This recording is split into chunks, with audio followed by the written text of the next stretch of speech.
Assalamualaikum warahmatullahi wabarakatuh. Perkenalkan, nama saya Anita Adiasa dari Prodi Biologi B UNJ 2021 dengan NIM 13086211012. Pada kesempatan kali ini, saya akan melakukan praktikum kimia dasar yang keenam dengan judul laju reaksi. Tujuan daripada percobaan ini adalah yang pertama, mengidentifikasi pengaruh suhu terhadap proses laju reaksi. Yang kedua, mengidentifikasi proses konsentrasi zat terhadap laju reaksi. Yang ketiga, mengidentifikasi pengaruh katalis terhadap proses laju reaksi. Yang keempat, mengidentifikasi pengaruh luas permukaan terhadap proses laju reaksi. Praktikum ini akan dibagi ke dalam 4 kegiatan. Yang pertama, mengamati pengaruh suhu. Yang kedua, mengamati pengaruh luas permukaan. Yang ketiga, mengamati pengaruh konsentrasi zat. Yang keempat, mengamati pengaruh katalis. Sekarang kita akan masuk pada kegiatan pertama, yaitu mengamati pengaruh suhu. Adapun alat dan bahan yang dibutuhkan adalah 3 gelas, vitamin C, gelas ukur, stopwatch, dan air dengan 3 suhu yang berbeda, yaitu suhu dingin, suhu panas, dan suhu ruangan. Cara kerjanya adalah mencampurkan 3 tablet CDR ke dalam 3 gelas dengan 3 suhu air yang berbeda dan mengamati serta mencatat waktu yang diperlukan untuk tablet CDR tersebut larut di dalam masing-masing airnya. Siapkan 3 gelas dan isi masing-masing dengan 150 ml air biasa, 150 ml air panas, dan 150 ml air dingin. Siapkan 3 buah vitamin C dan masukkan sembari dihitung menggunakan stopwatch. Yang pertama, mengamati pada air panas. Data pertama didapatkan. Selanjutnya mengamati pada air biasa. Data kedua didapatkan dan dilanjutkan dengan air dingin. Data ketiga didapatkan. Kegiatan selanjutnya adalah kegiatan yang kedua, yaitu mengamati pengaruh luas permukaan. Alat dan bahan yang akan digunakan adalah 3 gelas, vitamin C, namun dengan 3 kondisi yang berbeda. Yang pertama, bulat utuh. Yang kedua, dibagi 4. Yang ketiga, dalam keadaan bubuk. Yang ketiga, air suhu ruang beserta gelas ukur. Dan yang terakhir, alat pengukur waktu atau stopwatch. Cara kerjanya adalah mencampurkan 3 tablet CDR dengan 3 kondisi berbeda ke dalam 3 gelas air dengan suhu ruang dan mencatat waktu yang diperlukan untuk masing-masing tablet CDR tersebut larut. Siapkan 3 buah gelas yang nantinya akan diisi dengan 150 ml air bersuhu ruang.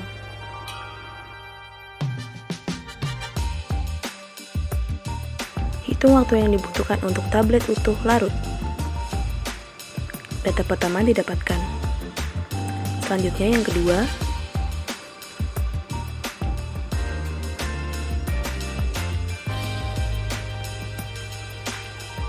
data kedua didapatkan. Yang terakhir, menggunakan CDR bubuk.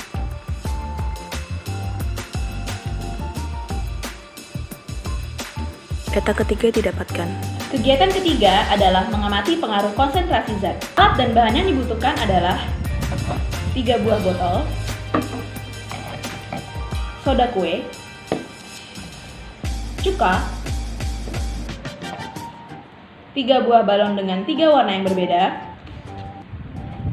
gelas ukur, dan sendok. Cara kerjanya adalah mencampurkan soda kue dengan 3 dosis yang berbeda ke dalam cuka dan menghitung waktu yang diperlukan untuk balon mencapai titik paling besar. Siapkan 3 balon dengan 3 warna berbeda dan soda kue. Masukkan 1 sendok teh soda kue kepada balon berwarna ungu. Masukkan 2 sendok teh soda kue kepada balon berwarna merah.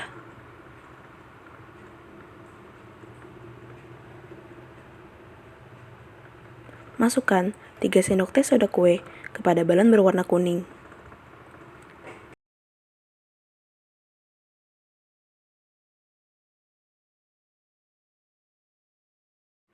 Masukkan cuka ke dalam botol sebanyak 30 ml di masing-masing botolnya. Setelahnya, letakkan balon pada mulut botol seperti ini. Angkat balon sampai soda kue menyentuh cuka dan hitung menggunakan stopwatch. Data pertama didapatkan. Balon kedua. Data kedua didapatkan. Balon ketiga.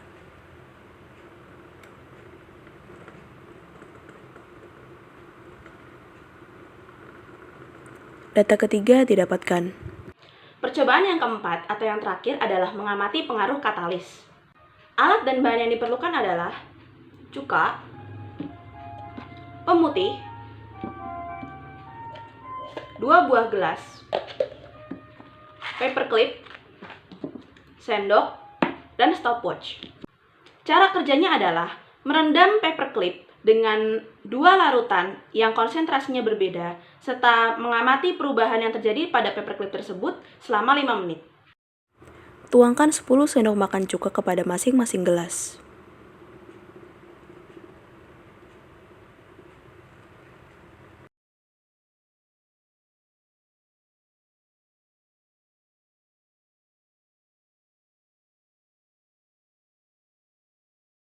Pada gelas kedua, tambahkan 3 sendok makan pemutih.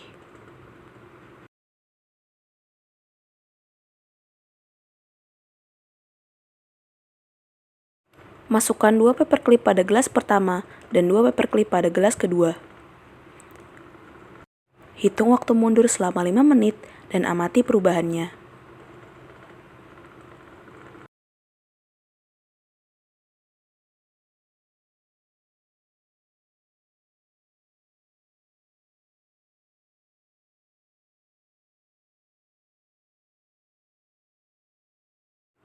Data pengamatan didapatkan.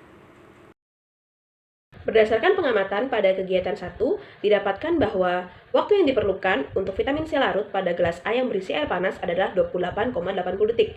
Sedangkan pada gelas B, vitamin C larut dalam waktu 40,54 detik. Pada gelas C, vitamin C larut pada waktu 1 menit 45 milidetik.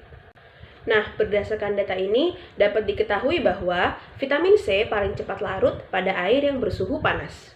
Hal ini dapat disebabkan oleh semakin tingginya suhu, maka energi molekul-molekul akan semakin bertambah. Laju reaksi akan meningkat seiring dengan naiknya suhu. Biasanya, kenaikan suhu sebesar 10 derajat Celcius akan menyebabkan kenaikan laju reaksi sebesar 2 atau 3 kali. Kenaikan suhu menyebabkan semakin cepatnya molekul-molekul bergerak, sehingga memperbesar kemungkinan terjadi tabrakan yang semakin efektif. Pada kegiatan kedua, dapat diketahui bahwa CDR yang utuh membutuhkan waktu sebanyak 40,61 detik untuk larut. Pada CDR yang dibagi 4, membutuhkan waktu 33,60 detik untuk larut. Pada CDR dengan kondisi bubuk, dibutuhkan waktu 26,23 detik untuk larut. Hasil pengukuran ini menunjukkan bahwa kondisi vitamin C yang tidak diberi perlakuan khusus atau masih dalam bentuk bulat membutuhkan waktu yang paling lama untuk larut. Sedangkan vitamin C dalam keadaan bubuk adalah yang paling cepat waktu reaksinya, yaitu sekitar 26,23 detik untuk larut. Hal ini dapat terjadi karena vitamin C bubuk menghasilkan luas permukaan sentuh yang lebih besar jika dibandingkan dengan vitamin C yang masih dalam keadaan bulat utuh, sehingga waktu reaksi yang dihasilkan atau diperlukan menjadi lebih cepat dibanding 2 percobaan yang lain. Pada kegiatan ketiga, hasil pengukuran pada balon kuning adalah 1 menit 37 detik. Sedangkan pada balon merah, hasil pengukuran waktunya adalah 28,50 detik. Dan pada balon ungu, hasil pengukuran waktunya adalah 14 detik. Hal ini dapat terjadi karena terjadi perbedaan antara konsentrasi soda kue yang bereaksi dengan cuka dan menghasilkan tekanan gas CO2 yang berbeda pula. Balon kuning memiliki tekanan CO2 yang paling besar di antara balon merah dan balon ungu, sehingga balon kuning memiliki waktu yang paling lama untuk mengembang, disusul balon merah di urutan kedua dan balon ungu di urutan ketiga. Pada kegiatan keempat, yang menunjukkan perubahan adalah gelas B, yaitu gelas yang diberi tambahan pemutih.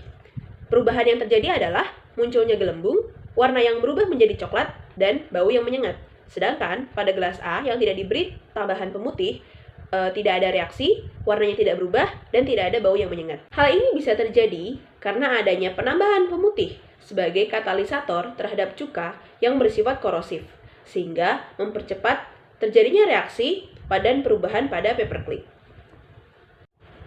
Kesimpulan daripada percobaan ini adalah, yang pertama, perbedaan suhu pada laju reaksi dapat mempercepat atau memperlambat proses laju reaksi. Sehingga semakin tinggi suhu, maka proses laju reaksi yang terjadi akan semakin cepat. Dan semakin rendah suhu, maka laju reaksi akan semakin lambat prosesnya. Yang kedua, semakin besar suatu konsentrasi zat, maka reaksi yang akan terjadi semakin cepat. Dan semakin rendah konsentrasi zat tersebut, maka semakin lambat suatu reaksi yang akan terjadi. Yang ketiga, untuk campuran heterogen, reaksi hanya terjadi pada bidang atas campuran yang disebut bidang sentuh. Dan semakin luas bidang sentuh, maka proses reaksi akan berlangsung semakin cepat. Yang keempat, penambahan katalis pada proses reaksi akan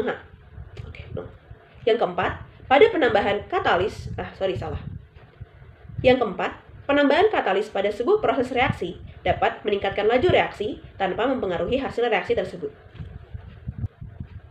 Sekian video praktikum kimia dasar dengan judul Laju Reaksi kali ini. Kurang lebihnya mohon dimaafkan. Wassalamualaikum warahmatullahi wabarakatuh.